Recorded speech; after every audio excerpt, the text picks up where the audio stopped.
Let's go. Let's go. This is the recap, baby. We got a full cast.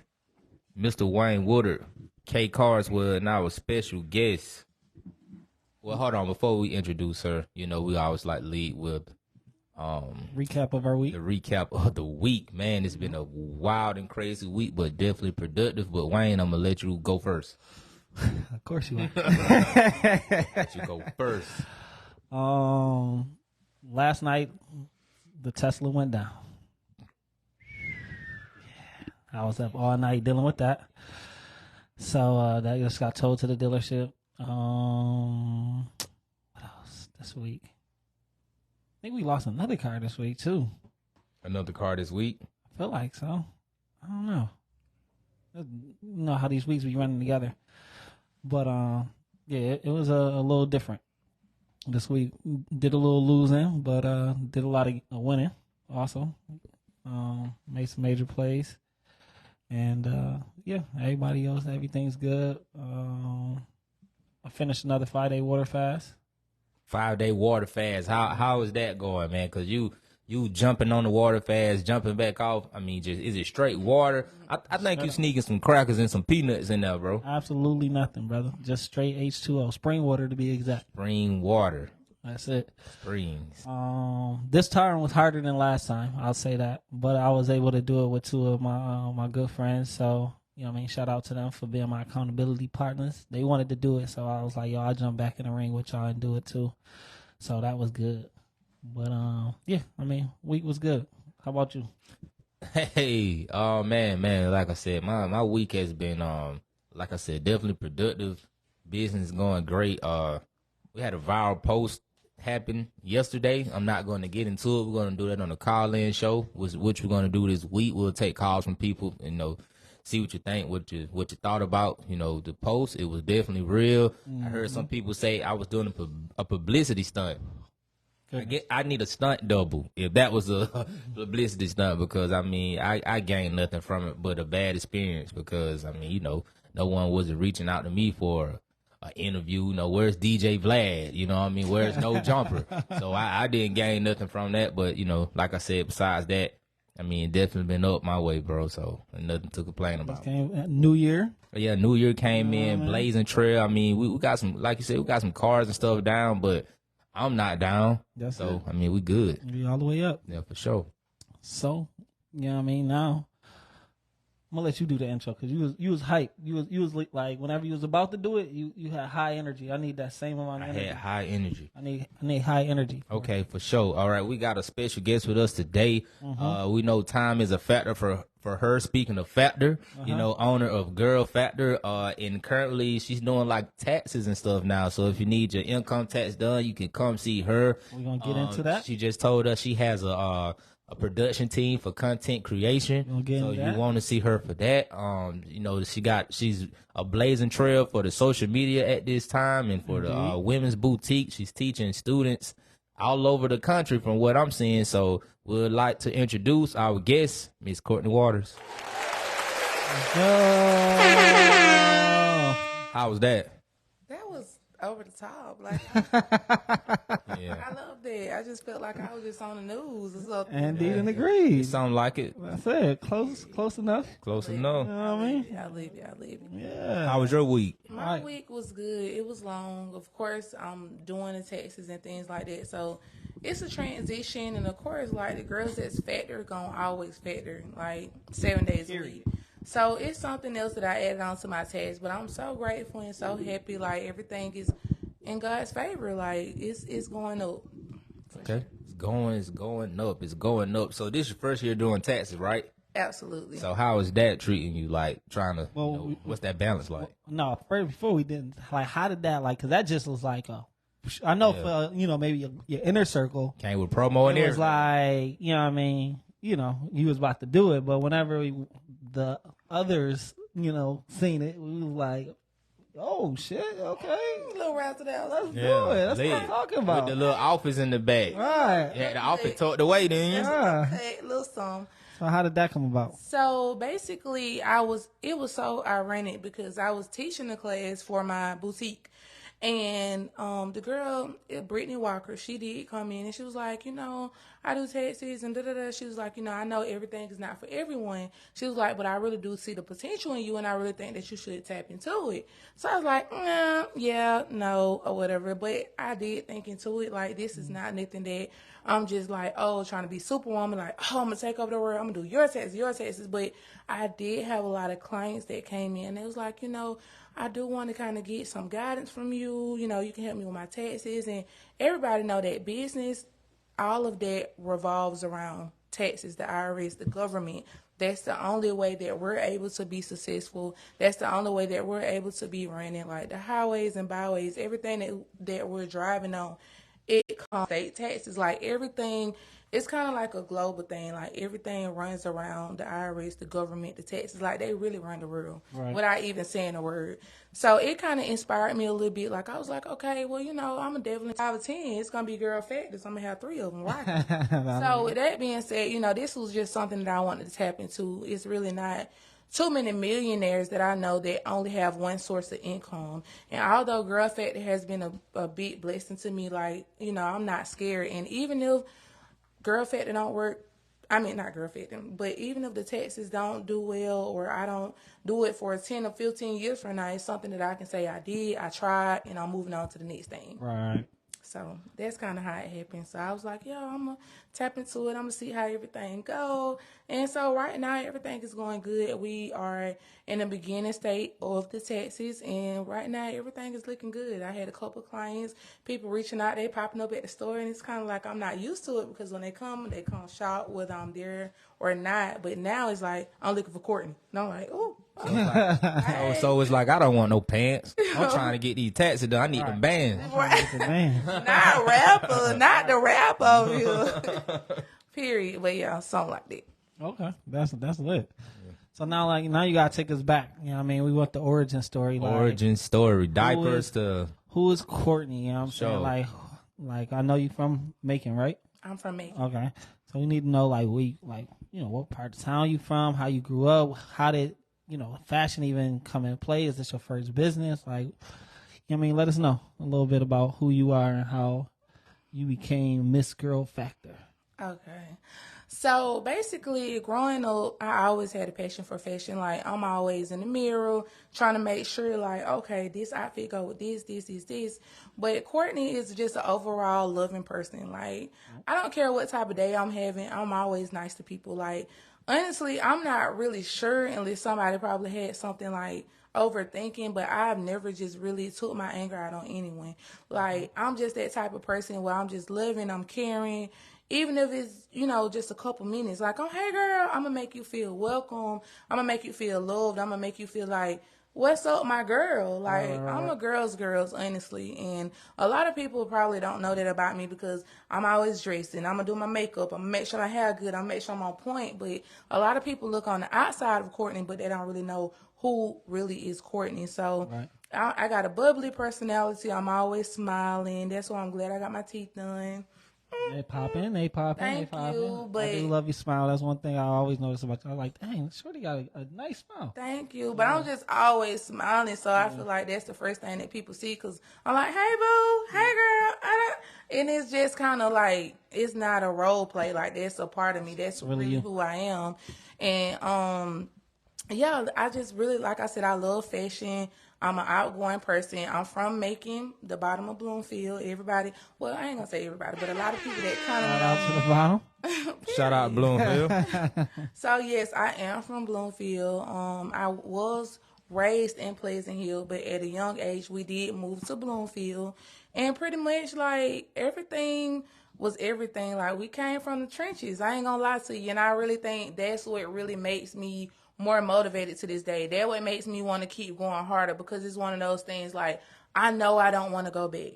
I know I don't want to go through anything. And like I always say, shout out to my parents because they did everything that they could. But like it's not easy in the world, and that's what I'm really realizing. Like although I don't have any kids, I can only imagine for the ladies that has families and kids. Like shout out to y'all doing an amazing job because I'm up here trying to figure this shit out with no kids, so I can only imagine how y'all feel. So just saying that to say, like, it was hard, you know what I'm saying, like, growing up and stuff like that. But now that I am where I am now, like, I reflect back from it, and I'm just so grateful. Like, even when I was in middle school, so I'm going to take you back a little bit. Okay.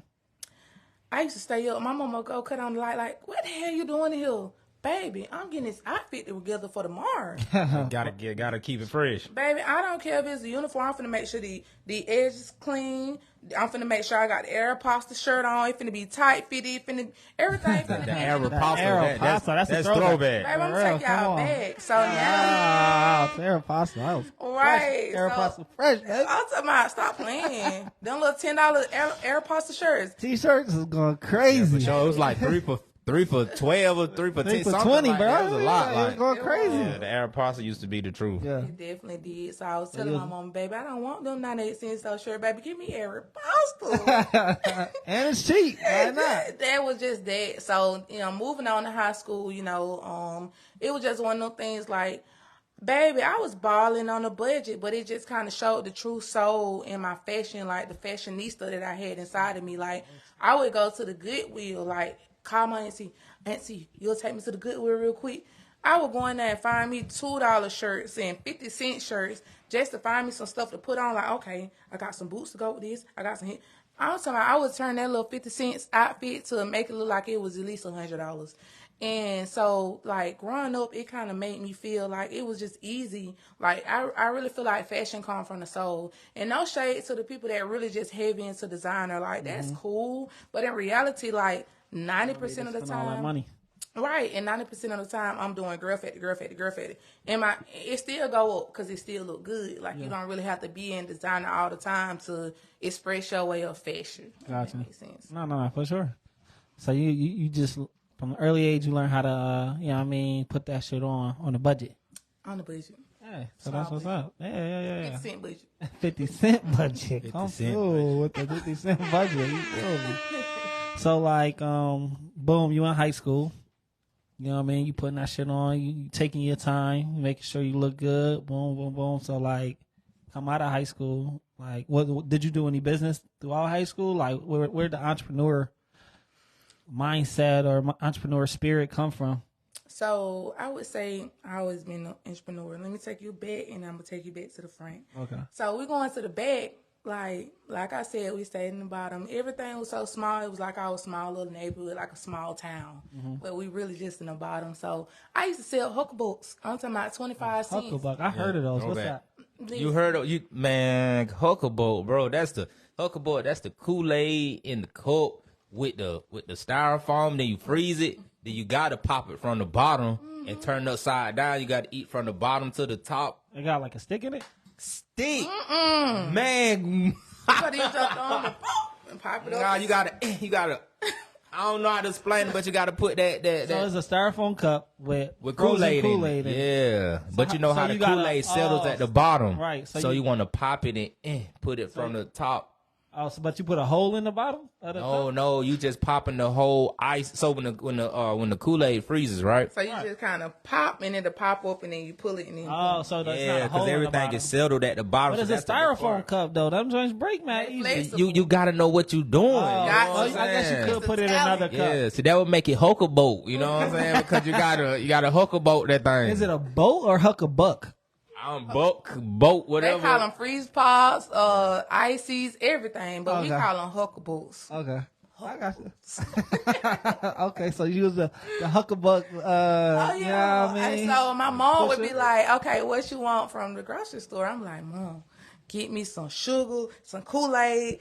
Baby, I'm finna make some money. I'm finna So hook a I go boat. and clean the freezer out, make sure everything good. I stay in there pouring everything out, at least like 13 at this time. You was looking like you was in the serving. You know what I mean? Hello? There. So that was like What- that was your first that was like your first start into entrepreneurship, the hook a boat. It definitely was. Huckabuck business. Okay. Right. How was that feeling? Making that first product, like I got my Making thing, and I'm your own finna. money.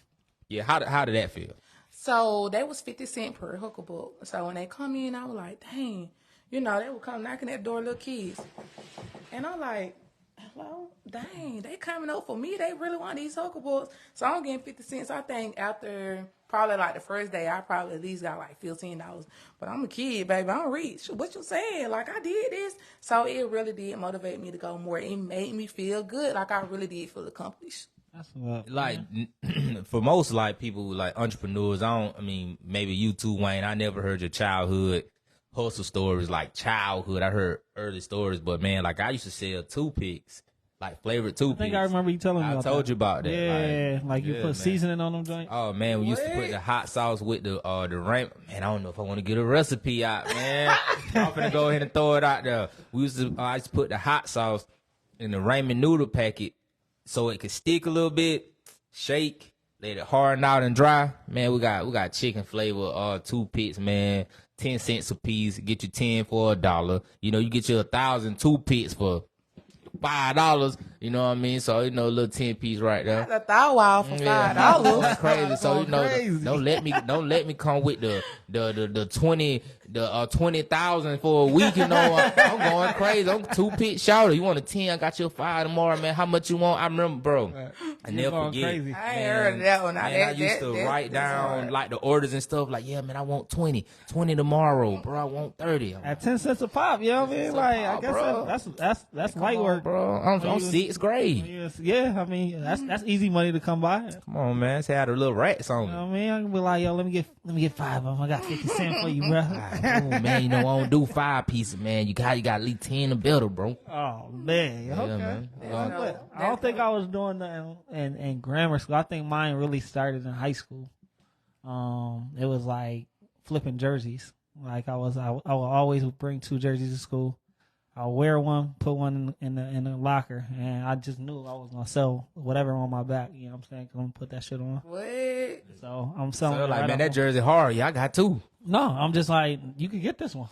You can get this buy the it. one I got Go on. put the new one back on. And Like, I got a whole different one. You know what I mean? So I'm So trying you gonna to. sell that one too, though? Oh, everything's for sale. Oh man, that's You know what I hard. mean? Everything's for sale. Even when I first started my clothing brand here, I would be a hummingbird. Like I will always wear an undershirt because people be like, "Yo, I want a shirt. I want that shirt." Yeah. You can get this one. I just made it. You can get this one.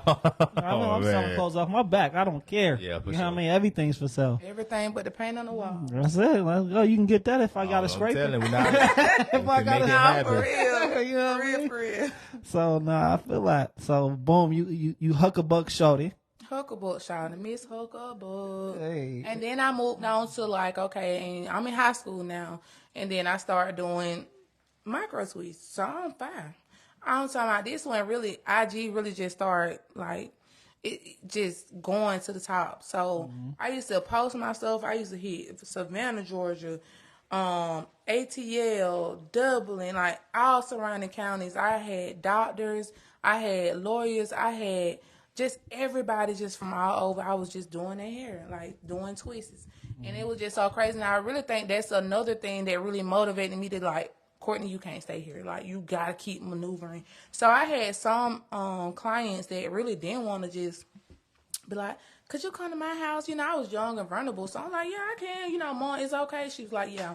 So I would go to their house and they in mansions. And I'm like, damn, I don't know what you do, but let me just keep on twisting. Right. Let me keep on. So I would go over their house and I would do their hair and stuff like that. And I think that was a big motivation for me to just know, like, just seeing other, you know, things like other people and other ways of living. So Especially like black people, I'm sure. right, and it was only black people, so that inspired me a lot. I remember I had a doctor, and she took me $100 on top of what I charged, and I was like, dang, like, what is money coming from? Like, I just gotta learn. Right. So it really kind of motivated me. So I promised, like, I would stay up all day. Now, don't get me wrong, I would go to their house, but a lot of people would come to my house as well. Right. And I would be standing up. It had got to the point where I had caught carpets on in my wrist. And that's why I be a little, you know, a little still sometimes. So I had caught carpets on. It was so red. It used to be to the point where my hands was red, my feet were red. Like, I would just stand up and doing hair, like, no kids, not knowing really what I want to do with the money, but I just know, like, what people always say, I just want the money, baby. I just want the money, I baby. just want the money. So that's how I really was just thinking of it. Like, I just knew I wanted the money. So I just kept progressing and things like that. So that's another hustle that I had, and it really just went up for now. Like my talent, a lot of people don't know. Like hairstylists, they are really gifted. There's something that nobody can ever take away from you. That's like riding a bike. And so the fact that I just know it, like even if I just wanted to tell somebody to pull up and let me braid your hair, I can really do it, all over again. When last time you braided some hair?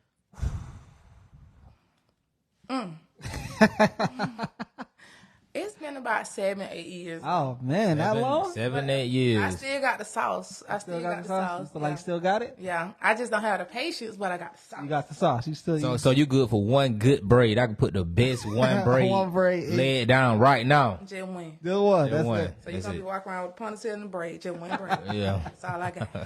I feel like so. How you said? How old were you when you did the? You was going crazy with the twist. With the micro twist, I was like 14. So wait, micro twist, is that the same as like micro braiding? I remember that was a thing. Different. So the twists look like ropes and the braidings look, just the individuals. Okay. But I was a little good at both. I was a little bit more better at the micro twist though. Okay. Because they're still small like the micro blades. Right? Yeah, okay. But I was doing different size. So you got the bigger ones called rope twist, and then you got the smaller ones called micro twist. But But you was going crazy both ways. Yeah, I just recently seen like some micro dreads. I didn't really like them. Oh yeah. I've seen those sister locks. No. The sister locks like the big joints, right? No, they small. Really? Yeah, they little. Yeah, I seen like some I don't know, the micro dreads were looking great. Yeah. It kind of looked like just like thick screens of hair. It wasn't the one. That wasn't the one. But yeah, okay, boom. We braiding hair. Going crazy. We gotta bring them back. We at Hollister. Then you know what I mean. We refresh every day for the discount, and then we started Aeropostale. And then now we hook them up, shouted, and then we started doing hair. We all across, two hand twist. We everywhere. We in mansions. So now, what says, hey, let's not take this hair thing to the next level. Let's switch. Let's switch it. Like, let's do something else. Was it something between where you at now? I mean, well, the clothing. Yeah, what was the next thing after the hair braiding? So after the hair braiding, it was just one of them things like I like to tell a lot of people, like, entrepreneurship is cool, but just don't think that when you are wanting to be successful, and if it's not kind of inherited, like, sometimes you need that extra push or you need those extra resources. So I just been real big on going to school. Like, shout out to everybody. Shout out to my mama. Shout out to my daddy. Shout out to my mentor. And like I said, another thing, I'm going to take you back real quick as far as entrepreneurship. My dad, too, like, he been cutting hair since before I was born. Shout out to Pee-wee. Shout out to Pee-wee. Hey, My sister 35, he been cutting hair before her. So if y'all need some cuts, pull up to 190 Blossom Ave. Like, that's my daddy. I love him to death. I go with a war bottom. So yes, pull up and get a cut. But just saying all that to say, like, so you like grew up in an entrepreneurial household, like, yes, especially with your dad being, you know what I mean, an entrepreneur. Yes, as a barber, that's lit. So it's always been like, oh, I gotta go here, I gotta go to work. Yeah. So when I grew up, it kind of put me in that mentality. I'm like, I gotta go, I gotta do this, I gotta stay busy. Like, I don't watch TV. That's what a lot of people don't really know. Like, I don't watch TV. My mind just be racing. Even though I'm laying in the bed, I'm doing vendors, I'm ordering, I'm like, I don't know what it is, but it's just something I love. But you're probably YouTube and podcasting, just trying to get some insight on anything, because you had a podcast at once, and you're probably trying to see people, like, more women with nice boutiques, and just trying to see how you can imitate. And I'm the same way. I'm like, man, how can I get better, or how can I diversify my portfolio? Like, TV isn't going to do nothing but just send me into a trance. I'm watching something that has nothing to do with what I need to do. So it's so hard to just, like, watch a show like, hey, you caught Power, like, yeah, man, he owning the club. I'm like, man, I don't know what that is, but have you seen this podcast, New Earn Your Leisure? Yeah. Man, they just said if you do this and do that, you can make $1 million. Oh, nah, man, but Ghost, he the man. He going crazy, man. If Ghost, I was finna said, and Raising Canaan, what the name is? What the show? Yeah, you watch that, Courtney? Ghost. Now, Raising the Canaan. I guess it's like a spin-off Power or something. Everybody watching? with the Joey dude. I seen they was posting a obituary on Facebook. Joey badass. See, nobody don't even know what I'm talking about. All right, so all we right, in the what right you talking direction. about? Okay, so keep it going, Courtney. Okay, where we left off at? I'm sorry. So at this point, you talking to you was talking to us about your dad being an entrepreneur and how that inspired you, and we was transitioning from the hair business to what you did after that. Absolutely. I'm sorry, y'all. No, you we good. just don't hit boom, boom, boom, boom. Yeah, for sure. Yeah. Just shooting it up, man. That's it. But yeah, Nothing but the game. Nothing but the game. That's it. but yes, of course, like I said, like I was saying, a lot of people think that they could just, I'm 18, I'm 17, I just want to go be an entrepreneur. No shade. You got some people, some families that can afford it. You got some families that's already been in the business game. But, coming from me, everything was like brand new. And I knew I wanted to go to college. And like I said, shout out to Dr. Marable. You know what I'm saying? I love him to death. That's my mentor. He been with me since day one. Shout out to you. Shout out to the doc. Yeah, to Everybody the need a dog. mentor. He gonna get you right. So pretty much, my parents was saying like, we can't take her to school. We really can't afford it, and that was just that. Like, I don't really Talking about like college. Yeah, to Okay. college. I'm sorry, to college. And like honestly, like it's no shame in our game. Like honestly, this recession been up, everything really been crazy. So with that being said, like we didn't know nothing about college, and I just feel like everything is a part of my story. So shout out to my parents again because they did what they could. Right. However, we didn't really know. I didn't know nothing about college. I knew about the ACT and all that stuff, but I'm like, I really know what the hell I'm getting myself to do. Like I get anxiety anytime I'm trying something new. So he was like, okay, I'm gonna pull up. He pulled up in his little skinny Mercedes. I'm sorry, dog. But Skinny. it was What made it skinny? it was It just was like losing weight. Was it like a compressor or something? Oh, child, I don't know what it was. It just was little. It was It a was little little. Mercedes. And he was cruising on Billy Green, bumping, boom, boom, boom, In the boom. skinny. So I seen him, and he came in, and we was explaining the circumstances, and my mom like, we can't do it. Da, da, da. He said, "Lisa, get your bags. You going to college? Be ready by November the 21st." Okay. Boom. Baby, so it was like an academy, and this was kind of like to get me trained to get ready to go to college and things like that. So it That was wasn't- something like local, so it was like an academy that you did while you was in school, or It was at Fort Valley State University, which is where I graduated. But this was pretty much like a pre-college academy. So before you get to college, you can kind of know what it's about. And I believe that they still have that program going. I think they had one of like Mercer, right? Where they have you live in the dorms in the summer. And Yes, what's so it that's called? what it Rebound. was. Okay, so it was called Pre-College Academy when I was in school, which Okay. was like 2014, 2015. Okay. So, I was like, okay. That's So, solid. go ahead. I said that's solid. Oh, I never know right. nothing about that. Yeah. Exactly. So knowing that it was only for a month, baby, I didn't care. I packed my TV, my comfort. If I could put my bed in there, I could. I was ready. Ready to go. And so when I went, it was just showing me like it's really people out here that's really genuinely and solid, that's really, really ready to help you, because I didn't know this man. Like we just kind of had met. And he was really like down for me, and didn't ask for anything in exchange. You got your old schools that's like, okay, why this man helping you like that? But you really have genuine people in the world. I really and wanna help. Oh yeah. Okay, I got you. yeah, he gave me that push. And when I went, I'm not gonna lie, when I went to college, I cried for the first week. I cried. You want to come home? I wanted to come home. Everybody want to come home. In their Fort first week. Valley? But listen, Hey, when I first thought week? about it, my first Bro, week, she was at Fort Valley. What I you mean, I'm saying? saying it was close. I mean, she can't just get in the car and go. Okay, It's keep her going. freshman I- year. I'm not trying to, I just saying it was so close. It's like you could have walked home. Oh, Say, you know what? No, You just say, you know what? I'm finna go to the crib. but you know what? I I Warner think Robins instantly. I believe that it was the circumstances, because like when I really sat back and thought, I was like, damn, Courtney, like what you going back home to? Like, Sure. Yeah, what's going on there? what going on? Like, ain't nothing going on. So when I really sat and thought about it, I was like, bro, I'm finna push it out. sure. And 1 That year was turned great. to 2 years, 2 years turned to 3 years, and 4 years turned to me graduating with my BA. Yeah, let's go. Shout out to that. The Fort Valley State. Yeah, Hey, it's for all the future people. If you're going to Fort Valley State from Macon, Georgia, you're close. Just call. You can call an Uber. home these days. Not back then when Courtney was in school.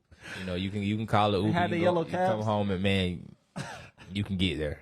Hey, man. Okay, so we in college. I just him at the point, cause sir, it was Now I can understand being a still get female and homesick, me, bro. a woman and that not missing having home. a car. Let's just say Right. that. Yeah, then it's no Ubers, no Right. you know that I Baby, can. I'm in the trenches at this Yeah, point. 'cause She I went had to a hard college. time going to college. I went to college in Americus, Georgia. I went to Georgia Southwestern. Mm-hmm. So I was like an hour or something away, you know. So I can understand, you know, being away, you know. But you was close to. You could have walked home too. Not an hour. I was like an hour and a half, almost 2 hours. I wasn't by Warner Robins.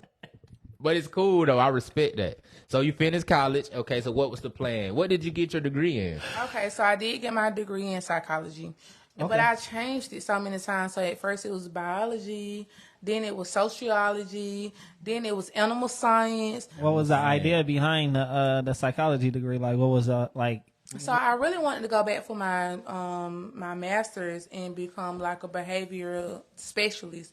And I wanted to be able to talk to mental health, like a mental health specialist, basically. Okay. Talk to people, you know, like let them know the people that's, you know, going through mental things, because I had suffered from anxiety at one point, and I just felt like my life was crashing. Like it was just so much, and couldn't nobody understand me. I would call ambulance, I would call so many people and like, hey, could you help me? And they looking like, your heart temperature is correct. Your blood pressure is correct. Everything is, and I'm like, bro, Ain't right. You just ain't feeling it. right. So it's like a mental thing. And so when I do see mental people, like, I don't make fun of them. I don't laugh. Like, I don't understand. Because your girl was like, baby, I'm knocking on the psychiatrist's house. Listen, I need to come in here because something ain't right. And so I never was on the urges of being crazy, but like a mind is a terrible thing to waste. And they teach us that in elementary school, and I really can see, like, you gotta like stop stressing. Anything that don't serve you no purpose, leave it alone. Anybody that's talking behind your back, oh well. Like you really just gotta be like the hell with everything for real for your mental. Nah, that's definitely a fact. And I can see how you said you went to school for psychology, and what was they said mental. What was the other thing? I wanted to go back for my master's for mental health, like a mental health specialist. Okay, for sure. So I want to see like how the animal science, like how did you divert from like from mental health to like animal science? So with animal science, that's when like, you know, I was, okay, let me take you back real quick. Take it back. I don't want to be. We got to make the screen blurry. Like, Yes, I don't want to be doing too much. nah, you good. Go ahead. We got time. Like I was mentioning with Dr. Marable, you know, the way that I connected with him in high school, we was able to go and see like, okay, what you wanting to be when you grow up? And my thing was I wanted to be a dental hygienist. So at Southwest High School, shout out to them. Shout out to Southwest.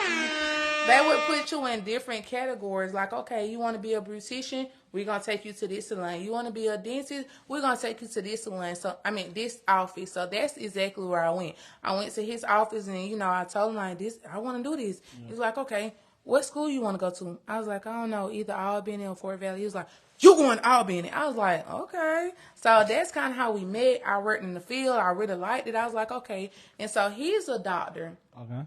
And that's initially what I wanted to go for before it started to crumble. And I'm like, damn, maybe I just need to be a hygienist. Like, I don't want to do all that. I don't want all them responsibilities. And it's a lot. You got to go to school for 8 years to be a dentist or a doctor. Yeah. That's just a standard. So when he was telling me, he was like, okay, I went to Fort Valley State, so you can go to Fort Valley State. I went and took up animal science, so you can go and take up animal science. And I was like, okay, well, I'm going to do that. So that was his path to how he got to where he was. Exactly. So, I'm so he was just trying to trail me in the footsteps. But when I really seen the classes and how I just kind of got discouraged, and I was like, okay, well, I'm going to Fort Valley. At least I can say I did something. Right. But right now, I don't want to do that because it was very like precise. Strenuous, yeah, it's a lot going on. That makes sense. So, boom, you while you was in Fort Valley, like, did you do anything in there as far as entrepreneurship goes, like any kind of business or nothing, or you were just kind of all the way locked into the? Yeah. How was the college years? A college is elite. Party. Let's all get. So we wasn't there. I still was like, I lit everything up. I was still doing hair. I wasn't selling hookah books now, but I was. So that little freezer, you was living in a dorm or apartment? A dorm. Oh yeah, that little freezer can't sell no hookah book. Can't even freeze nothing for real. Probably 1 pack of meat or something. Exactly. So I was still like, I literally was still like, doing hair. So that was one of the things. And I was just really still making money. Like, people would come to my dorm, I go to their dorm, I go off campus, they'll come on campus. So it was kind of like one of those things. Like, but I still was like really hustling in college. And so, of course, you know, you get your little school check. Like, shoot, Balling. I remember them days. that was our tech time, baby. I don't know about this tech time, but school Balling checks. with the school check. Super in debt. Refund Spending all that check, debt. baller. Spending all that debt. Right. Instead of paying it back, baby, we gonna Right. spend it. So Okay. you had to That's it. survive on it. But they knew that. I got a question. What years were you in college? So I went to college from 2019 to 20. Hold on. You was in college in 2019? Yeah. Oh no, I take it back. No. 2014 to 2019. 2014. There we go. 4 years. 20. Okay. I don't know why I 2015. thought you was much older than that. No, I'm 27. I'm born in 1996. Okay, for sure. I was in college Still a little old though. 2010, Every day. 2009 2010? actually. Really? Yeah, for sure. Dang, I didn't know that. Yep, I was in college 2009 through like 13. What school you went to? So I originally went to South Georgia Technical College because it's a long story. I was like, I don't want to go to university, but I want to go off to college. So I went to a trade school that had a basketball team. It was like a real college. They had basketball team, dorms, but it just was Was it like a junior college? yeah, for sure. It's a what do they call it? JUCO. JUCO. Yeah, for sure. I did that for 2 years. Got a diploma in aircraft structural. Then I went to the university. Only there a year. We had an incident, so I had to come back home. So yeah, Back to the Mac we go. yeah, man. But besides that, Camp John Hope, was that still around in Fort Valley? That church that they turned to like a club or something? I don't think so. We get out of college, and then what's next? So once we get out of college, mind you, Dr. Maribel and I, that's been my mentor. So he's like, you can come back and, work here and stuff like that. I feel like that's the struggle for a lot of college graduates. They really don't know, like, what's next. After they graduate college, that's the real world. Like, you really got to find a job in your profession, and it's really hard. Like, I know so many college graduates that's really, like, working something that's, like, not in their tax bracket. Like, What you mean by not in the tax bracket? so I seen... Like somebody went to law school working at Tractor Supply type? Or what you mean? Or somebody working at Ross. And I see it a lot. Like, I see a lot of people. See, you know what? I ain't telling y'all nothing else. No, I mean, it's only an example. We're not using names. They worked at Ross, but what did they go to school for? They went to school for biology. I know some people that went to school Biology working at Ross. You probably can correlate Ross and biology because it's like, biology is like the body, right? What So it's Future like- said, ain't no way. Ain't no fucking way. Yeah. I'm trying to make it make sense. Ross sell clothes, right? Hey, And Clothes you know, go- like, clothes this is go on not the a body. no. This is not a no judgment zone. However, I'm Get just your ass out of Ross with that goddamn biology degree. with all that Your, money. your ass 100,000 in debt, and you making 30 a year. You know what I'm saying? You'll never be able to pay that off. So use what you got, man, to get what you want. But I can definitely say that, and I'm not saying that some people don't really know their full potential, but you got some people that really just don't know. They book smart, but not street smart. That's a Because big I'm not difference. about to go and get a job and knowing I'm a fucking college graduate and say, Yes. oh yeah, I take $7 now. Who? Ain't no way, right? Who? Like, we're not doing it. Like, you got to know your worth, and not just, like I said, book smart. You got to know the whole 360. And so with Right. that being said, some people don't know that, and and we've been living in a recession. Y'all can't even lie about that. Right. Too. That's So a it's fact. been a little hard for a whole lot of people. And, although they probably want better, they probably just don't know or don't have that guidance. Like, I had the mentor. You got a mentor, yeah. Like I said, I wouldn't know what to do. Like, I knew my parents loved me and I loved them dearly. But, like, you got to have different resources for different situations. And so with that being said, like, you got to know who to look to for what. And so the fact that I had Dr. Marable, and so when I graduated, I'm like, okay, I don't know what I'm going to do, but I guess I can come to your office. And so at that time, the office manager quit. And, he like, I need you in the front. I'm like, okay. I'm in there and like I know what I'm doing. I'm just typing like, okay, yes, ma'am. Da, da, da.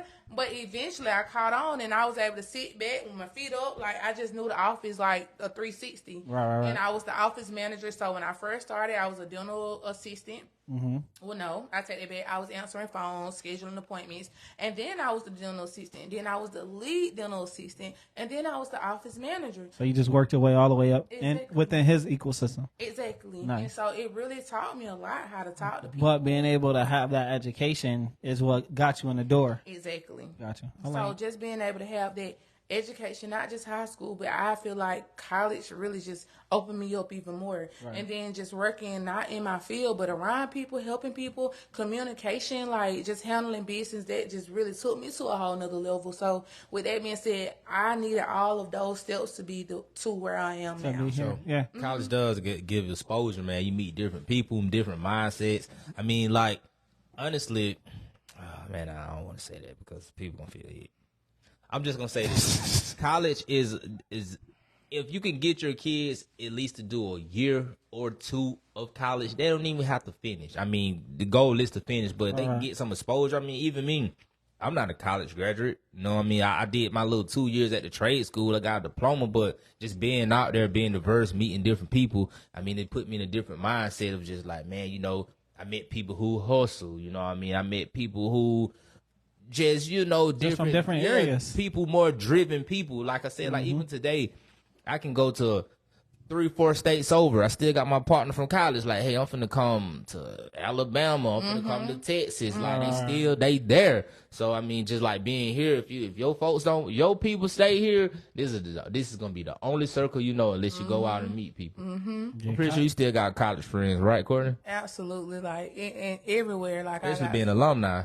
Yeah, and it's the crazy thing. Like a lot of people just think college is just about the books, but it's also about the community. Right. I didn't pledge, but I honestly know like a lot of people. I can be in Atlanta. I'm like, hey girl, where you at? I'm down here. I can be in Jeffersonville. I can be just anywhere. Yeah, you know what I'm saying? And they be proud of you. Just being honest. I mean, people from college be more proud of you than the people from home because like people from home, they used to seeing you like. Once your friends from college or your outside friends are like, man, I see you on social media, you doing good. Like, I'm happy for you. I'm proud of you. Absolutely. No, that's dope. So, boom, you in the doctor's office, going crazy. You know what I mean? Working your way up the ladder. Not in Ross. What's next? What happens? What say? If this doctor office, I'm finna. What's the next move? What's the next pivot? So, Dr. Mary, I love you. But we gotta go. But I gotta tell the truth. Yeah. But no, so honestly, like I said, I just felt like my time was up there. I did everything. Like it was up, like the vibe changed, everything changed. Like I just felt like honestly, like you just said about the hometown, you got some people that, even if you're the youngest, like people feel like, oh, they're going to hate on you. So I was one of the youngest ones that was in the office, and it was one of those things like I kind of felt the vibe. Like people would go and tell false things on me. They would just make me seem like I'm a bad person. In reality, baby, I would help you. I'll let you get an extra 30 minutes on your break. How you trying to go talk? Like it was just a lot. And so with that being said, that taught me a valuable lesson to separate the difference. Like if you're an office manager, you cannot be an office manager and just try to still, have with friends the- on the side. Like, Yeah. you just got to stand strong. And, that's another thing that I kind of deal with sometimes because I'm just so nice. So people try to take it for granted. It's so hard. When you standing on business, baby, you got to stand on a cockroach back for sure. sometimes. Who? And a cockroach back, baby. Little Oh, bag. okay. And move the leg side to side like that because people, Gyro they back. would I like definitely, they would definitely take your kindness for weakness. So with that being said, my time had came up. Like I said, the vibe switched. I felt like I love Dr. Maribel like on the personal side, but business it just went clinching no more. Like it was like a magnet, but it just kind of like no matter how much you pushed it, it just drawed away. Pushing away. So with that being said, I had lost my job. I just kind of resigned. I did it the right way. I just said, this is not for me. Did you lose it or you resigned? I resigned. Okay. I resigned. And I'm not going to say, okay. You can say it. You can say whatever you want. Hey, man. leave her mentor alone, bro. You can say whatever you want to say. Turn it up. Okay. Doctor, what his name? we got some coming for you, boy. Oh, hold on. No, 'cause I love my doctor. No. No, I'm just joking. You know what? But no, honestly, like this is a true transparent moment. Like when all of that happened, I was like flabbergasted. Like I really just didn't know like what to do. And I did like kind of went to my, okay, let me be real with y'all. Yeah, be real. That's what we want to hear. Real part. Okay, bitch. So basically what happened was I was so hurt about everything that had happened, the way that I was being treated. And so, I tried to explain, and that's like being a boss, I try to like my employees, I listen, because I can't do it by myself. I want to be very transparent with things, and the route that I was going, like I couldn't be transparent with my boss. Like I couldn't tell him like this is how I feel because it's always this is how the business running. This is how I feel. So however you feel don't matter. So that just kind of made me feel like I wasn't really important, or I didn't play a factor, as you would say, into the business. And I knew I was running that thing from the front to the back. Right. So I had just got so fed up, like day by day. I had my office. I was so excited about it. I would take things out every single day, piece by piece, no matter what it was. I knew, baby, I'm leaving. I don't know what day, but I know someday I'm going to go. Oh, but I gotta get some stuff out of here. I don't want to take it all at once. Yeah, exactly. I don't want to make a scene, Right. so let me just go ahead and get a little piece by They're piece. going to deal. Yeah. So I got my stuff. So before I knew it, that day had come, and it was just one of them things where I didn't have to pack nothing because everything was already gone. Like I was really almost Mentally out the door. gone, physically gone. Exactly. So I was leaving to go on my lunch break, and I just had like an emotional breakdown, and I just never returned. And so I went to the parking lot. I was thinking like, okay, what should I do? And so I cried and cried and cried, and I was like, oh my God, because don't get me wrong, like when you move up in a business, I can understand like I stand on business. I felt like that was my business. So me making a decision whether you're gonna be a salary worker, you got a career, to going to having nothing, that played a big role in my life. Like I had literally like 10, 15 minutes to sit in the parking lot and decide what I'm gonna do. So I called the closest friend. She used to work there, and she was like, either you gonna suck that shit up and you gonna drive off and find you something better. You don't have any kids. Courtney, you got your whole life ahead of you. She said, or either you gonna sit here and cry about it, walk back in, and just knowing like nothing's really gonna change. Like I said, this is a difference between personal and business. Yeah. This is my mentor on personal, but on business, it was a whole different story. Right. So I sucked it up. Hey, Like my tears. best decision ever. I had that little raggedy Mustang, baby. I cracked that thing up. That the noise? One more time. Baby, I swerved out the parking lot, and like you got some jobs where you'll have to go back, but by the grace of God, like I just never had to go back, and that's just how I really just start progressing into my own era. That's like one of those things they say, like sometimes you gotta burn your boat. You know what I'm saying? You ever hear that saying? Like sometimes you gotta burn the boat, and that way you don't have a way to return back. You know what I'm saying? You have no choice but to win if you don't have a way to go back. So you know what I mean? Burn your boat. or, you know, cut the bridge, whatever, Sure. however you want to look at it. But sometimes it has, like, some people need that defining moment in their life because it's that comfort zone thing. For You know sure. what I'm saying? If I know I got a way that I can go back to, you know what I mean? Why am I going to go as hard? Like, I don't have to go as hard if I know that I can always just lean back on this. So, You're absolutely right. And like that just like take me into the era like when I first got the position, I got a raise after I graduated college. I just felt like it don't get no better than this. yeah, I'm all the way up. Like- You're making more money than you have made. I'm on you a know? salary. Like I'm the office manager. I'm big dog status. Like that's how I felt. So it really sometimes you have to be uncomfortable to be comfortable. Right. And that took me to be uncomfortable to be able to move forward and say, Courtney, Sure. you gotta pop your shit. This the beginning.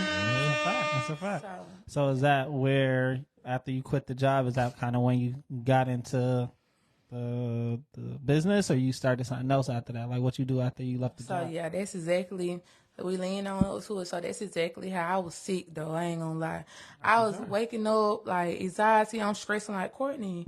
You really just like use your temporary feelings off of this, but honestly, it wasn't temporary feelings. Like it was long feelings. Like I had been so like I had anxiety so bad. Like my mom had 2 strokes while I was in college. And when I graduated, she wasn't able to be there. So I actually had to have my cap and gown on, walking through the hospital, you know, and walking to my mama's room, like busting in, and she crying, seeing me in my cap and gown because she wasn't able to come to Fort Valley State. You know, all of this was going on while I was in college. Yeah. And so, you know, like working and stuff like that, I was working part-time. So just saying that to say, like, it had me in shambles. Like, my mind was everywhere. Right, You right, get what I'm saying? So when I left, I was able to have like a more clearer vision and just be able to progress and move forward. So once I left, you know, that's when like everything kind of happened as far as the COVID, everything shut down. So you quit before COVID? I quit after COVID, like in the middle of COVID. Oh In man. the middle. So that was 2018. So I would 19, probably 20. say after, Like 2020? it was, you know, took us a little far back, 2020. Yeah, 2020. Okay. 2020. So it was 2020, you know, I'm Wonder trying to, years. yeah, I'm trying to get my life together because mind you, taking this all the way back to my, you know, from my younger years, I'm just at the point where working is all I know. So I'm sitting at home. I don't start going to the gym on the treadmill. I'm just trying to find different ways to keep my mind going because the job had shit down. Everything like everything was just crazy. I was totally like out of it. So with that being said, like I was really brainstorming. I was like, okay, I need to find some type of vendors. It was some little cheap little vendors. I'm gonna drop a gem real quick. Hit the button for him. I'm gonna drop a gem. You ready? Y'all probably know some, probably don't. But I started off at Alibaba.com. Alibaba, home of the drop shipping. No. Okay. So that's how I started. I would just go on Google and look at some things and look on their website and like, okay, I didn't really know if it was legit or not, but I'm finna try it. Baby, life is all about risk. sure. So I went, my first order was like $300. I spent it. It came very fast, like a week and a half. And Really?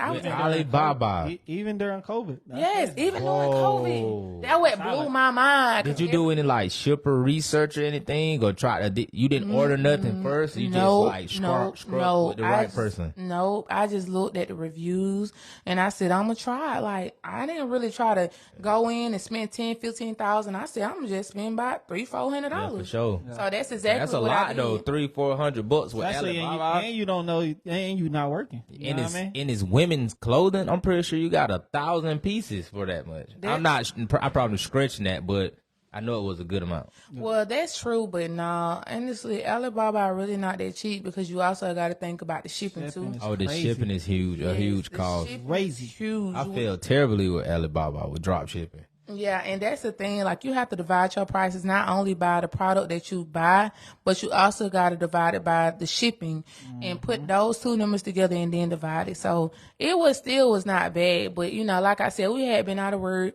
you know, like I was still getting unemployment too, so that was like running up weekly. Oh yeah, so you was still you had a little backbone type, little cushion. Just a little razzle dazzle. Yeah, a little cushion. But it was like, Was you getting COVID unemployment or you was getting regular unemployment? Because you know that COVID, Because they gave you the COVID extra. crazy little extra like $500 or something like that. was? Yeah, that was crazy. They was giving like oh a no, nice little boost on that unemployment. On top, it was like unemployment, a COVID like relief on top of your top of it. unemployment. oh So no, I was just getting a Just a regular. regular Douglas. See, you might got some money sitting out there. I'm telling you, Look, you let gotta me- split it. Since we told you about it. Let me go get on the phone because what's going on right now? But just saying that to say, like, I was, you know, still getting it, so I felt like I could afford it. You know, you get what you can afford. Right. So I got it, and this is no lie, y'all. This is how I knew it hit me like a ton of bricks. It hit me like a ton of bricks. I was on a treadmill in my apartments, and I seen a DHL truck, and I had already knew because they said that it was out for delivery for that day. So I seen the truck arriving.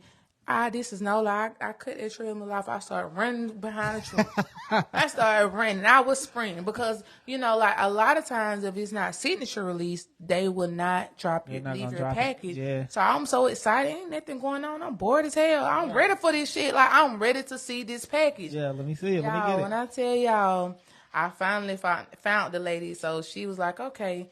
So I got my package. I took everything out. I laid it on the floor. Took pictures of it.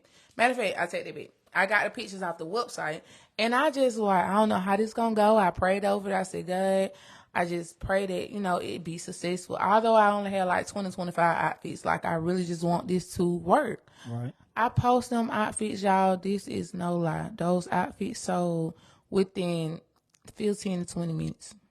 Everything. I post my Cash App on my bio on Facebook, and I told them nothing was more than $25. But like I said, everything was shut down. Rainbow, TJ Maxx, Walmart, like everything was really shut down, and we was like kind of on a curfew. So people like, yeah, give me that. They would pull up. I didn't have to worry about me. People wanted those outfits so bad, although they was regular. It's just something about putting on new clothes that I feel like everybody just loved. All right, and everybody was took stuck advantage of the inside opportunity. anyways. Yeah.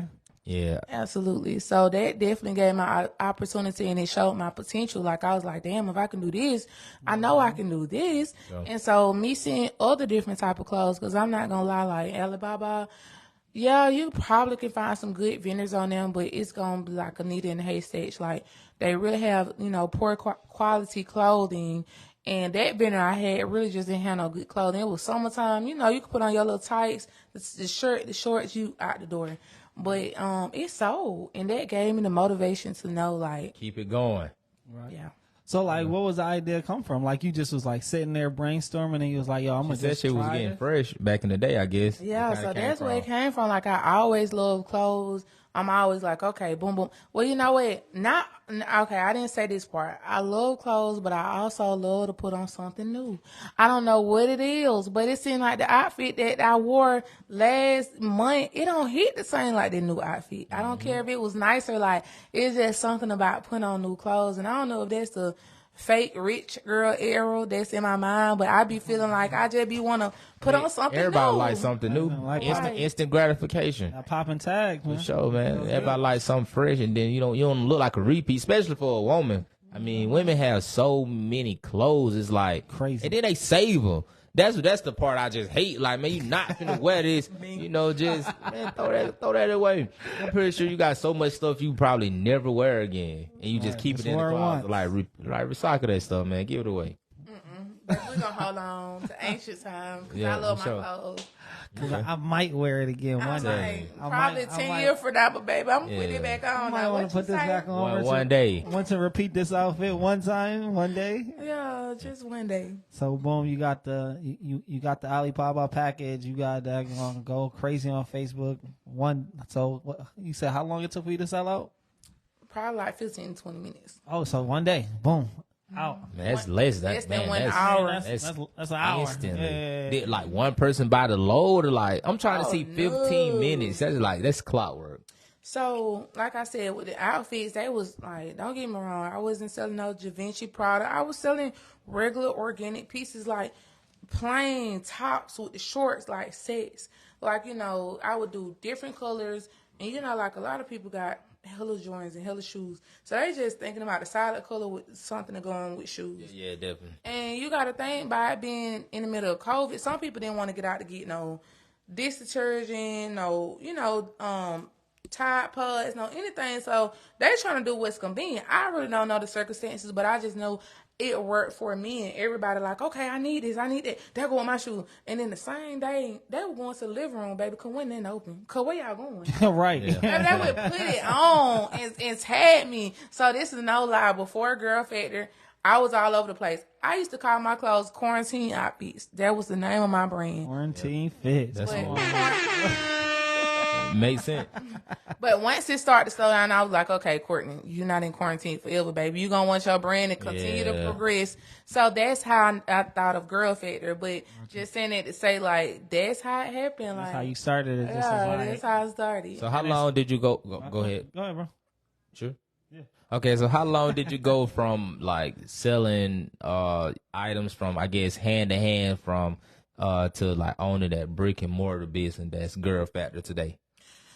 So honestly, and this truthfully, I stopped. It's not that I got discouraged, but I just seen that you cannot compete with the bigger stores like Ross, and you can't compete with these. You thought you couldn't compete. I thought. Okay, we're gonna say that because you're competing.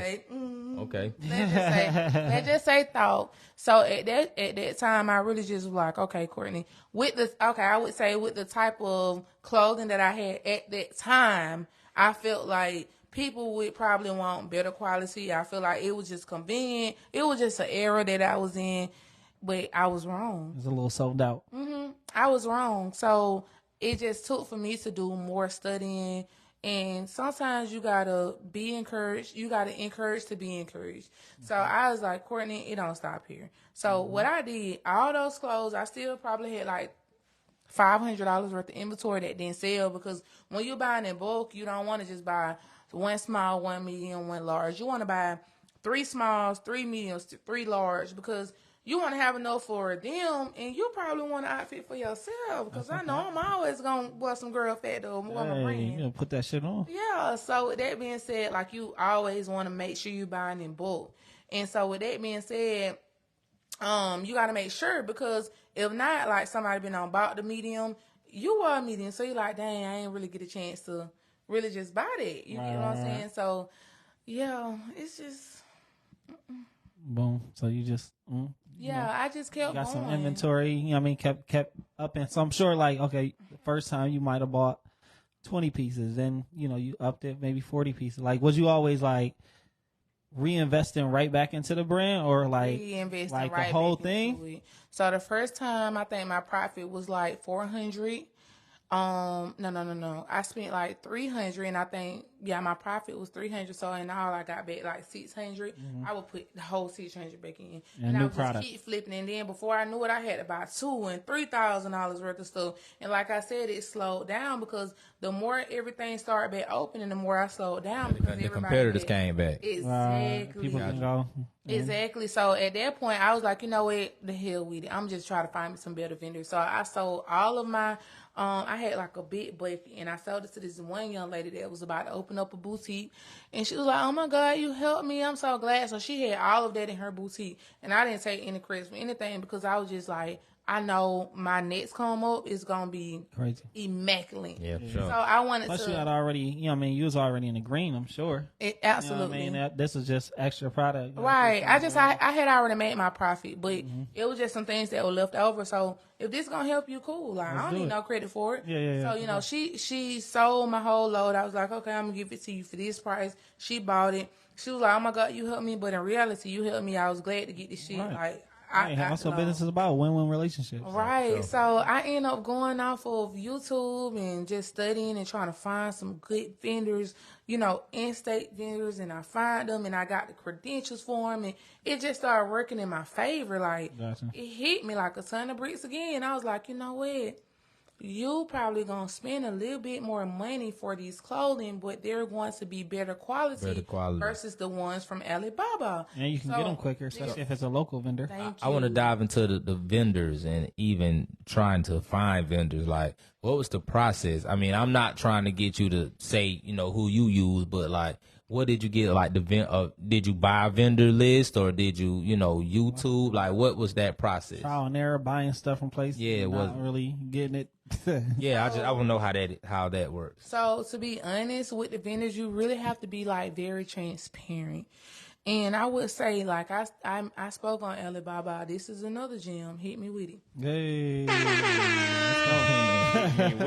So with the vendors, like, even with some of my lashes, some things I still get from Alibaba. You got to know how to, like, hit that bitch in sports mode and just know what to do, because I don't order from one vendor. I have over 40, 50 vendors that I order from. You got some vendors that'll be good in skims, like the elasticity. You got some vendors that'll be good in these type of jackets. You got some vendors that'll be good in hats. So every vendor, you meet one vendor, you're not going to be able to. If you supplying a full boutique, or if you're trying to be diverse in your brand, you're not going to meet one vendor that's going to cater to your every need. You're going to have to find at least 15 to 20 vendors. That's that I know for a fact I have over 50 in my store. Just that's a fact. 50, yeah, that's a big fact. Right. But just to answer your question, Kay, honestly, like, I just started researching. I was doing some things online. I did know, like, okay, they got some vendors in Miami. They got some vendors in New York. They got some vendors in LA. And so I just started looking on YouTube, and, I see a lot of girls that's like, oh, yeah, y'all want to gatekeep. But I'm like, sometimes you really got to get out there and put the work in. Mm-hmm. If you want it hard, you going to work for it. Right. And, like, I'm here. I don't care. I've done so many classes to help young ladies, but, I don't want to knock your head off for something that you really can just be studying. Like, and it's really that simple. Like, I would stay up all night looking at girls' grand opening. I would stay up all night looking at different vendors, different cities. Like, okay, vendors in New York, wholesale vendors in New York. Sometimes you gotta go that extra mile. You get what I'm saying? And if you don't go the extra mile, you get taxed. Mm-hmm. That's it. Somebody gonna have the information. They gonna charge you for it though. Yeah, absolutely. So, or you gonna take an L because you didn't do the work. You know what I'm saying? And you gonna find somebody that's scamming. Right. But I think the L's come with the I'm pretty sure Courtney took L's just for kind of trying to learn on her own anyway. So you're gonna get L's regardless. Yeah. It's either you take L's for free, I guess, but not really, or you can just go straight through. Okay, let's talk about that. What do you think would be the better route, Courtney? You think just like trying it out for yourself, find your own vendors, or just go ahead and just go through the person who knows what's going on? Find a mentor, get a class, pay for a class. You know what I'm saying? What you think? I honestly think like I would come to you if that was my thing, like trying to start a boutique. I wouldn't want to just take L, so I just bust my head. And that's what I was going to say. You got different type of people. You have some people that's very resourceful, and you got some people that just really like, fuck it, I'll pay the price. Just give me what's right. That makes sense. That's that instant gratification type ordeal. Right. And so it's one of those things, like, you just got to know what type of person that you are and what type of person, like, what type of money you want to spend. Like, I charge $1,000 for my class. It's not because I'm like, oh, you're going to pay the price, but you also got to think you taking away from me, not only girl factor, like my time from the store. Now I just opened up another business, and like 2 more businesses with my creative content directing, and then I also got my tax. So that's a lot for me. Like, if I'm gonna come step away, and so anything I put my hand in is really gonna be pressure. Like, any class, anybody can vouch. Like, any class I've ever taken with anybody, it's gonna be over 4 hours. That's why I include lunch, because this boot camp, like, I'm gonna break it all down to you, whether you receive it or not. I'm gonna give it all to you, and I'm gonna let you take It's straight notes. out the horse's mouth. Right, I'm gonna let you take notes. Like, I'm gonna let literally. you record.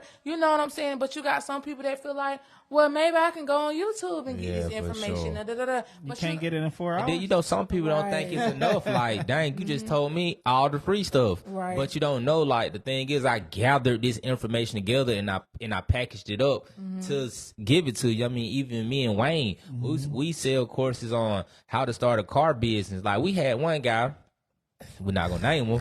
No, we had one guy, he was like, oh, that's it? I'm like, bro, like, what did you know before you got here? Nothing. Like, what you thought was gonna give you your first car to start your business? Like, nah, bro, we told you everything that you needed to know. Exactly. It was like 2 to 3 hours, and you know, he was just like, I don't know if he didn't feel fulfilled with the course or anything, but I'm just like, and then you taking away from us. Right, more You know, friendly. like from people who got skin in the game, we actually doing this. So like, Right. then we offer people access to like a community of us. So like, if you got any question on your rentals, even when you start, like it's not just a course and that's it. Like you can literally call us whenever.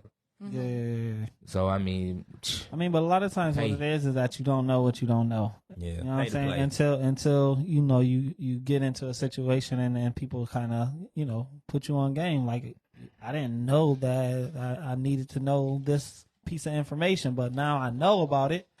Shit, this is gonna change the game, and now I know another question to ask. For you know what I'm sure. saying? Like, sometimes when you get a certain piece of information, you be like, damn, okay, but what about this question? You would have never asked that second question because that first Yeah, question 'cause was you wouldn't never, even- that piece sure. of information you got gave you the thought to start thinking about, okay, let me goddamn. This is this. How about that? Yeah, we gave you the so- leadway into like a tunnel of thoughts that you never would have A had. lot of times you You don't want me know to what's tell going you, on. Went for the masters. one thing, Kay, that's what I had to learn. Like, sometimes you really just gotta put a flyer out.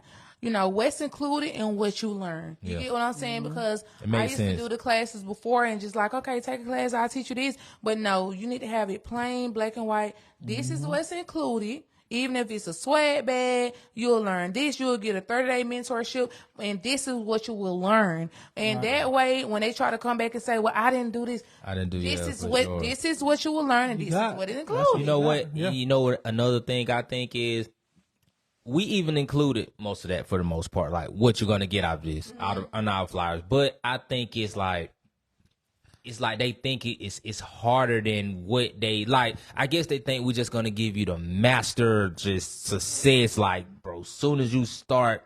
Like, you ain't gonna have to do no Instant- work. When you leave here, you can be in the just- car rental business. Yeah, like you were instant successful. Like, but if you don't got any drive or ambitious, I don't give a damn who teach you. You can go to Enterprise himself.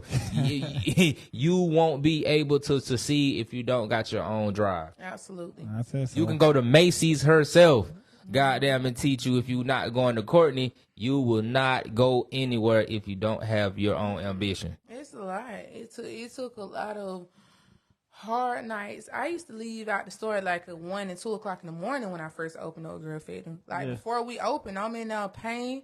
I remember the lights wasn't on at least for 2-3 months. Baby, we in out sweating. It was hot as a summer day. Yeah. We're sweating and painting. Like, I don't know what's get it dripping done. more, the paint or us. Like, we in out trying to do everything that we could do because it had to have like a whole rewiring issue. Like, they had to rewire the whole building. So with that being said, we still trying to get as much as we can done, like, before they turn the lights on. Right. But that's less money we got to pay. Right. You know, That's on that the free, budget. that free period. Probably they probably wasn't charging you. Exactly. They wasn't charging it till they turned the lights on. So I'm like, we could still be in here paying although we still had a couple runs in the wall, but we got a lot done. And a lot of people don't see that. They don't see the hard work that you put behind it before you start. Oh yeah, no, sure. that's a huge thing. Like, nobody Try to ever make it sees look that. good. Like, whenever, I mean, even when we first opened this store, I remember that. Like, yo, it was a lot of late nights, early mornings, like just trying to get it right. And then even when we transformed the space, same thing. Yeah, like, for sure. A lot of hard work. You know what I mean? Nights putting up, we did all the work ourselves. We putting up walls, we painting, we putting up trim, putting doors in, installing locks. Look real good in here, though. You know what I'm saying? Looks really good. We did our thing. We did our thing a little bit, but you know, people don't see that. They just come in here, see the final product, and be like, okay, that's cool. Yeah. And then you tell them, yeah, I mean, like, yeah, it's cool. So how much? You know what I mean? Can I get a discount? Yeah, like I can't come and do it for free, bro. Like, know what I mean? I'm gonna turn your business up if I'm in here. Like, yeah, that's Turn cool. yourself up. But what about my electric bill, or what about all the money I invested in materials on making this place what it is? Like, Right. what's Exactly. People don't understand. that? That's it. So, so how? Boom, you opened up the Girl Factor, like you know, going through the process of opening it up after you done doubled and flipping and going crazy off your quarantine sales. How was the grand opening? It was dope. It was dope. Was it a relief? It was like, it was one of them things, like, honestly, I can't really just say, like, oh, you just, don't doubt yourself, because at one point, at the beginning, now I don't doubt myself. Anything that I feel like I'm going to touch is going to turn into gold. And it's not cocky, but it's just me being confident. Right. And a lot of people got to separate the two.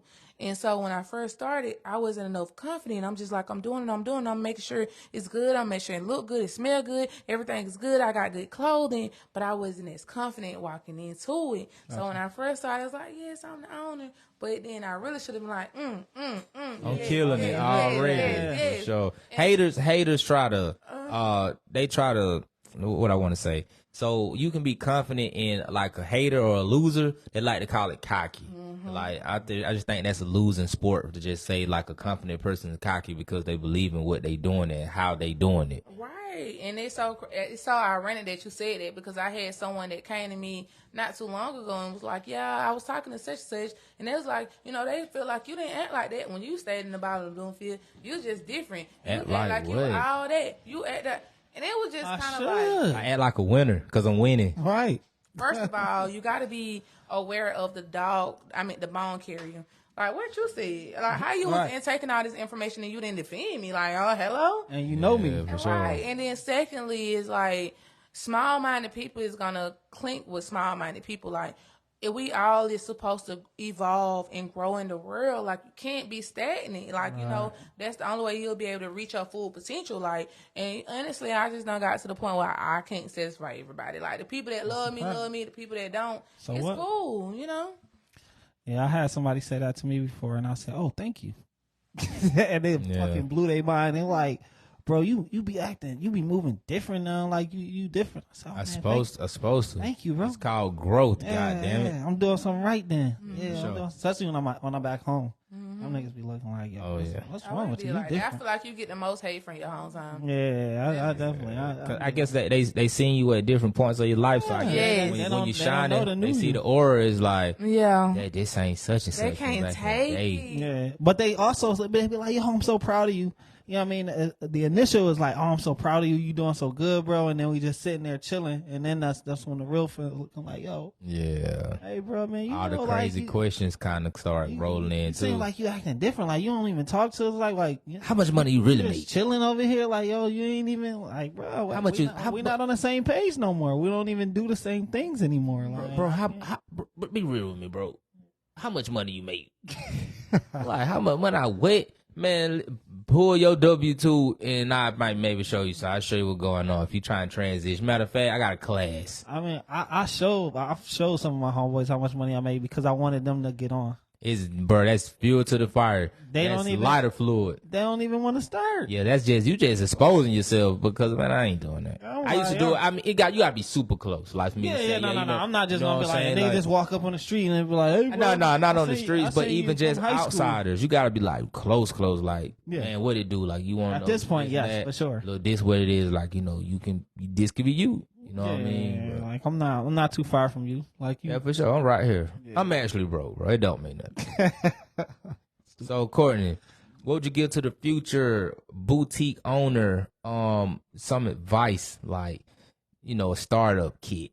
Let's not say brick and mortar just yet, but they want to try to, sell out try to do the quarantine sales. Yeah, they want to quarantine sale. Like they want to sell out the house or just to go door to door with the, deliver some stuff. Meet me not door to door, but meet me in the parking lot at Roses or meet me in the Walmart parking lot. I got these fits. Absolutely. So I would really just say like, keep going. Like, even if you just starting, don't come in the game like so cocky. Sometimes you gotta just be just the woo side and just steady vision. Like sometimes if you in a lane and you see this person to the right, you see this person, you see them going faster than you like, oh, let me speed up. No, keep going your same speed. Like, just stay going on your same rhythm. Don't try to come in the game competing with nobody, feeling like you gonna outdo this person. Like, you really gotta come in with the real intentions. Like, I told my intentions, the real reason why I started, why I don't keep going, and I just feel like I've seen so many people come and go in the boutique game, and I really haven't been in it that long. Right. 3 years in counting, but I'm just saying. You seen people come and go? Yeah, I've seen people come and go. And What we call them? Sauce dealers. We said what that? Hope Sauce you know dealers. what? come and go. You Listen. heard from Courtney herself. Yeah, gone. You thought you was out Outta there in here. the race. Listen, this is a little motivational one. They taking me to a whole nother level now, y'all. I ain't even got You thought you was in the race, right? But your trip, you on your face. Oh man, it was a sack race. not a rap. Cause you wasn't in your bag. You wasn't in your sack. Say, listen, we ain't said all that now. I ain't said all that. All I'm saying is come with the right intentions. That's right. If you want to sell clothes, not saying that you gotta wear your clothes every day like me, I'm extra, and not even every day, baby. I get tired too. But if you know you really don't like clothes and this is something that you don't want to do, I'm not gonna say don't tap into it, because you got Koreans and you got Chinese people that own stores every day. I don't think that's something that they want to do every single day, but it brings the money in. But if you know, like, you know how to promote your business, you're going to know how to manage it, you can do all of that, then yes, don't feel like you could just jump from being, oh, I'm straight out of high school, I'm a boutique owner, or not saying it's not possible, but you also got to know it's levels to it. And being a business owner is not easy. I just show what y'all see. You know, sometimes I'm a janitor, sometimes I'm an accountant, sometimes I'm the secretary, sometimes I'm just a little bit of everything. The security. Listen, I'm trying to tell y'all, this even before the text thing, like, I've been a whole lot of roles, and sometimes you're going to have to take those,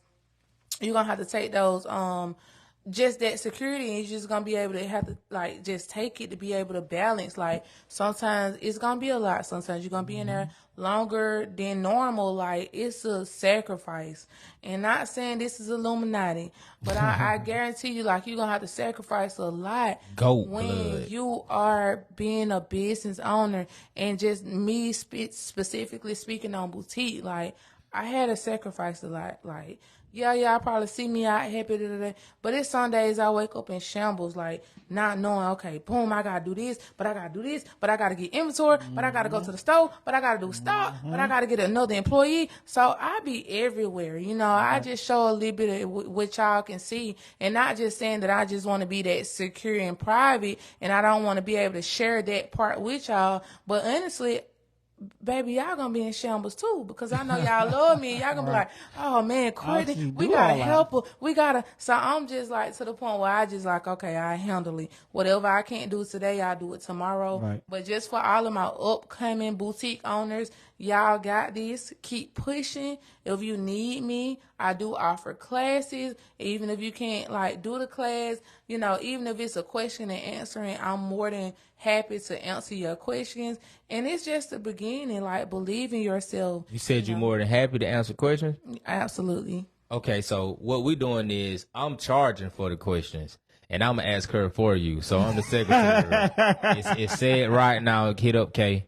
Nah, but we got you definitely. She got free questions. I'm and answers. middleman shouting. Yeah, I'm selling anything free that I feel like got value. I'm in between. Everything with the paint on the wall. That's For it.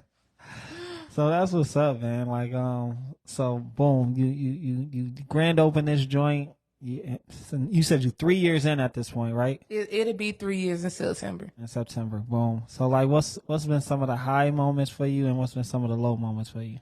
So, okay, some of the high moments has definitely been like, I ain't gonna lie, baby. Tax season, y'all gonna eat.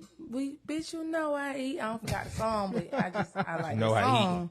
I like that song. So I've had high moments and I've also had low moments, but I will say, like, it's always been a balance. Like, honestly, I really don't even think I can count on one hand to the point where Girl Factory been open and we just never had not one sale.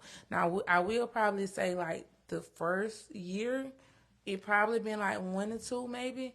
But it's very rare that we don't have anyone that walk in the store and I just don't have a sale for today. No matter if it's $5 that day, no matter if it's $1.50, like Some gonna jewel, gonna catch a jewel. Exactly. So with that being said, I'm gonna always promote, even if it don't look like I haven't posted anything. I'm gonna always drop flyers. I'm gonna drop gems. I'm girl factor. Like I know y'all. Sometimes some of y'all not. Some of y'all tired of girl factor, but baby, it's girl factor. All right, run it up. That's how you have to be, and that's just that. But yes, I will say, like I said, with the grand opening, it went up. Like we did a ribbon cutting, and I really just cried. Like I just really couldn't believe that I went from being a 9-to-5 stressed out as anxiety worker to just like owning my own business. And I'm not gonna say it's not any perks or anything like that's gonna hinder you. Like sometimes I ain't gonna lie, I be waking up at like 10:30, 11. Like I have to train my body and train myself for self-discipline. So I will say, being an entrepreneur, you also need to make sure you have a lot of self-discipline. Because it's all on you. Yeah, it's all on you. And sometimes you can get too ahead of yourself. Yeah, like I have to bring myself back down here like, hey, gotta get it. Get up, go make that money, go promote, go do whatever you gotta do. That's it. And so I'm just grateful to be like just here. Like just seeing my life 10, 15 years ago. I ain't gonna even say 15 like I'm just that old, but I give myself 10. I give myself 10. At least 5. Like 5 is still a story. 5 years ago. 5. Turnaround for 5 years. It really is. Like I didn't go to college to be a boutique owner. I just know this is something that I really just always wanted to do. So, like I said, shout out to everybody that's just trying to make a way, gotta hustle. Like I promise you, it's gonna blow up. No matter if it's gonna take a year, a month, no matter if you spent your life savings, like you got it. I promise you, like it's up. And I'm just so excited just to see what the future holds. Like Girl Factor making, this is not the end. Like this is only the beginning, Turn up. I promised myself I was gonna be a boss by 25.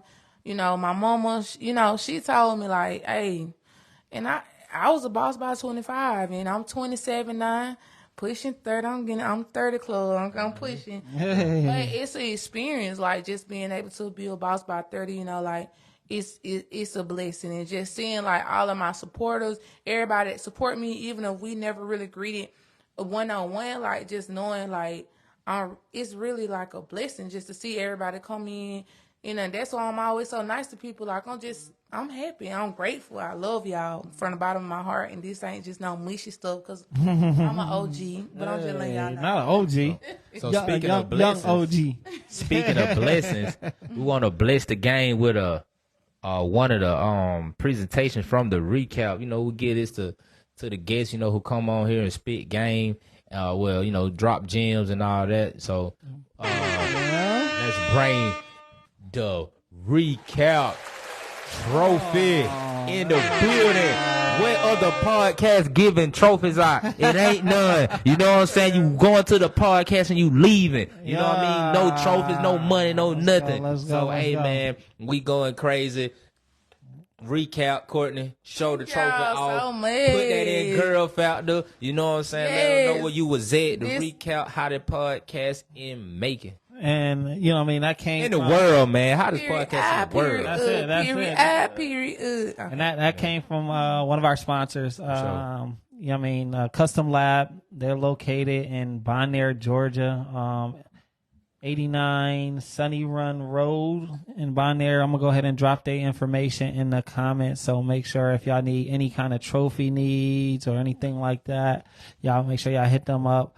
But we always want to, it's kind of like our version of your flowers. We appreciate you for taking your time out for coming here, and most importantly, like especially for you, because you have a course, like you have to share some of the stuff you share with us on here. Because that stuff is proprietary to you and your platform with your course.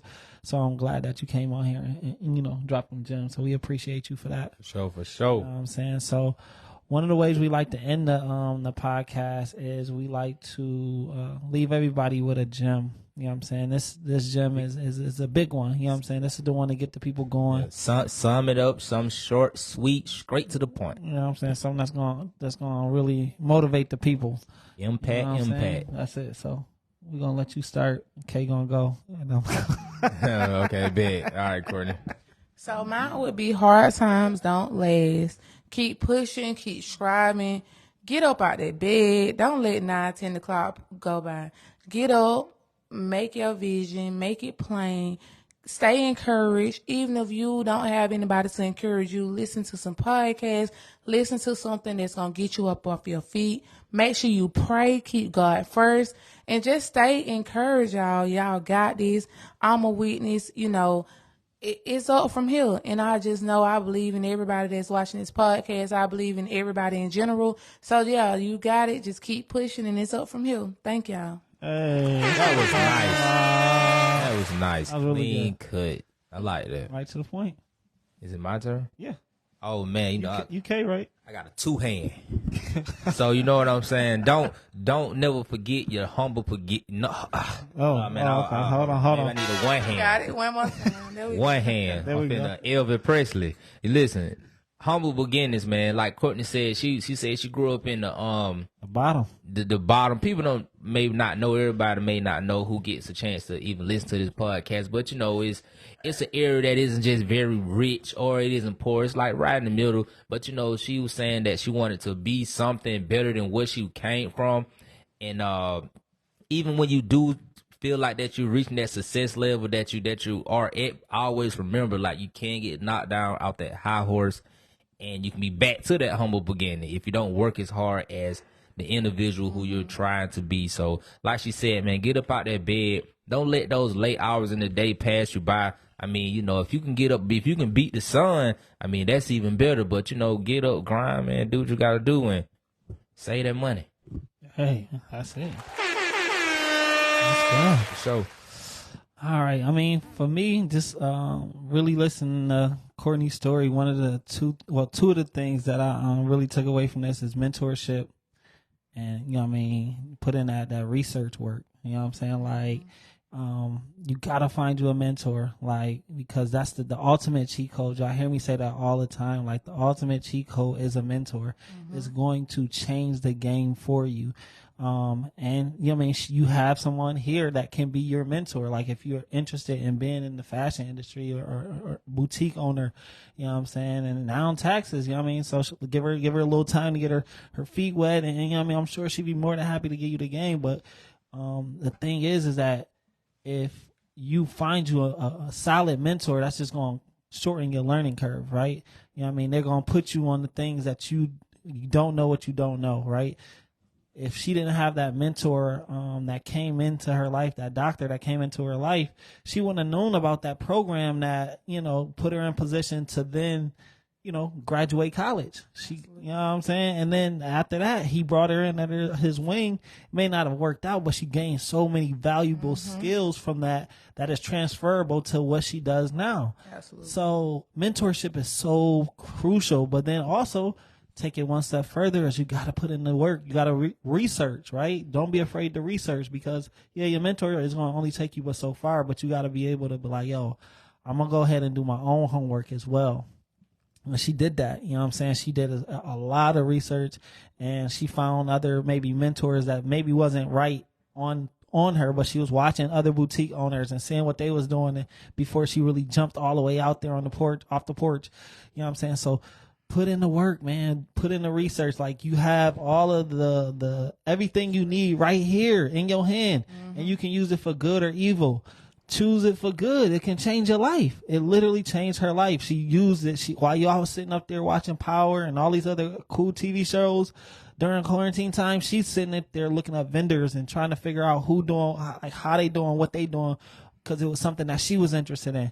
And then she made the choice to start and went crazy. You know what I'm saying? And now she's here with us, getting a trophy, you know what I mean, being amazing, like doing great things, multiple businesses, you know what I'm saying? I'm sure it's going to be more to come. So Like, I'm just excited to see, I've watched you from afar and I've been a fan. I've never knew your story, but I was just like, yo, that's solid. Like, I just knew, you started your store, but just watching you from the moment that you started your store till now, I'm like, yo, she's super solid. Like, she just keep going. Like, you can see the growth.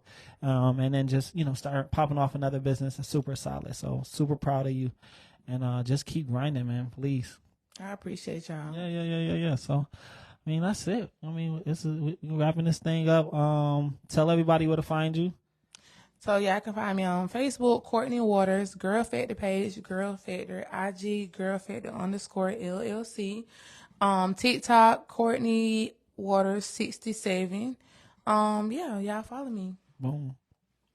Man, K Carswell worldwide, man. K Carswell TikTok, MVPK. Don't forget Making Vision Possible for show. MVPK Instagram. I'm K Carswell TikTok. I'm K Carswell Facebook. You own K Carswell page right now, so y'all follow K Carswell. So if you need rentals and stuff, man, I'm the man to call. We are the people to call. Fairly Ambitious, Fair Rentals, Ambitious Rentals. We got cars. If you want to ride for a while or you want to ride in style, you know who to hit, because we can put you in a car for a short time or a little bit. That's it. Boom. CEO Wayne Wealthy on Instagram, and then just Wayne Wealthy Woodard on Facebook. Imagine 584, Ambitious Graphics, Ambitious Rentals. I mean, if you need anything, just hit us up. We'd be more than happy to go ahead and help you out. Hit up the guys. Yeah, we in the game. So, but that's it. We appreciate y'all for tuning in. Make sure y'all see us next week. Thank y'all.